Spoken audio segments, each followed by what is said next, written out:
So, do either of you follow Starbucks on social media at all? I do not. Not sure if I do. I may or may not follow Starbucks on social media. Twitter, Facebook, Instagram? Definitely not Instagram. Okay.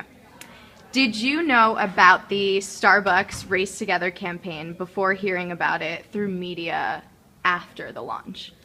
No. I didn't know about it before, no. But a lot of articles about it, post after they finally took it off their cups. So by now you know that they use the hashtag Race Together. And do you think that helped consumers feel like them and Starbucks were doing something together? No, I don't feel that way. I feel like people were either confused or angry at that whole thing. I think that it Confused, lacked angry.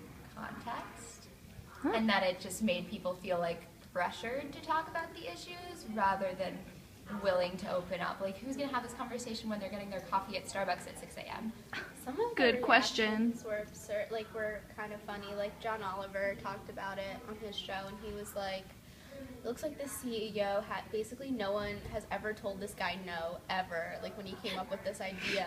And then people on social media were posting screenshots of Starbucks' like executive page, and they're all pretty much white. So how are you going to like try to do this whole diversity thing when you're not like practicing what you preach? So a lot of the backlash was through social media channels, and that's how consumers felt they could reach Starbucks. So do you think, alternatively, Starbucks using social media to provide more information about the campaign would have helped them Definitely. prior to launch? I mean, I think it would have to consumers that obviously follow them on social media, but I feel like they could have done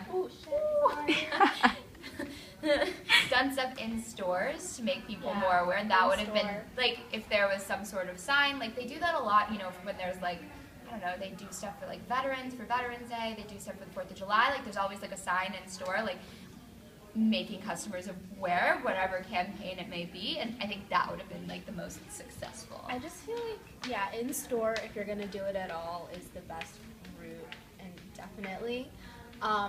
I also feel the whole campaign is kind of ingenuine, though. I don't know if Starbucks has ever done anything with race in the Hopped on past. the race conversation. Yeah, and I don't know if now's the right time even to be doing that. Not that like we shouldn't be engaging in conversations about race, but do we really need corporations as part of those conversations? I don't know. And I mean, if they're not going to actually implement change in their organization, they're just going to do this shallow hashtag, like what does that really mean? Nothing. So I think the campaign, doing it at all, was a mistake. If you're going to do it, start internally, start sincerely, and then build up to something like that. That's just my opinion. Thanks, guys.